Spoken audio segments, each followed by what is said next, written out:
Miley Cyrus's "Party in the USA" just re-entered the Billboard Hot 100, nearly 17 years after it first dropped. It's the only song by a female artist to chart across 3 different decades. And look, I get it, it's a fun song, nostalgic, it feels like America. But here's the question nobody's asking.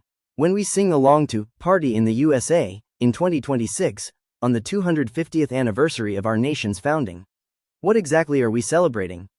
America loves a party, we're good at it, fireworks, cookouts, waving the flag. That's what Miley's song captures, this carefree confidence that being American means everything's fine. But the founding fathers didn't pledge their lives, their fortunes, and their sacred honor so we could throw a party and ignore what's crumbling underneath. We need to ask ourselves, does "Party in the USA" actually describe the country we're living in right now? Because the Declaration of Independence wasn't about feeling good. It was a list of grievances. It was a breakup letter. It was 56 men saying, "The people running this country have betrayed us, and we're not going to pretend otherwise." Let me walk you through 3 things the founding fathers would look at today and say, this is why we wrote the Declaration. 1. The Epstein Files. Our own Department of Justice is actively redacting the names of child traffickers while releasing the names of their victims. Both parties participated in the cover-up. The Trump administration called it a hoax.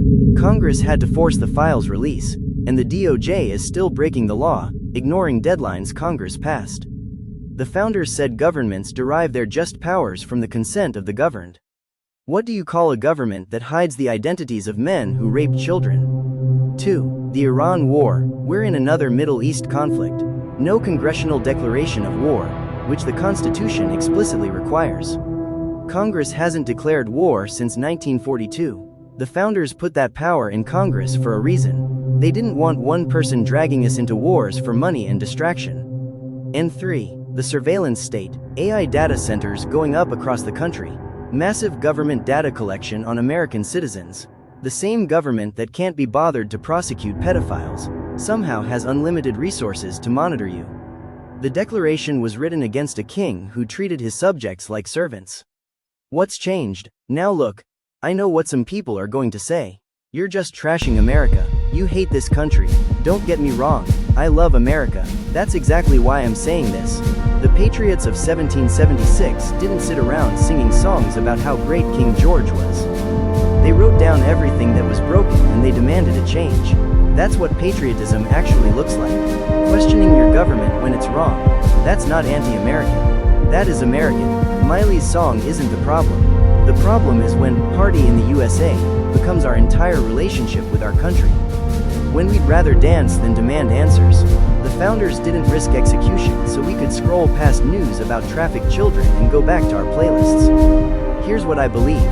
We can party in the USA, but only if we're honest about what needs fixing first. On the 250th anniversary of the Declaration of Independence, America doesn't need a better playlist. It needs citizens who act like the founders did, people willing to name the threats to our liberty and demand better. That's what my new Declaration of Independence is about. Not replacing 1776, reaffirming it for 2026. So before you queue up Miley Cyrus this 4th of July season, ask yourself, are we the nation the founders bled for?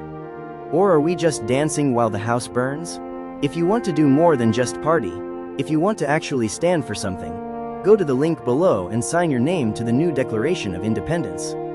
250 years later, the question is the same.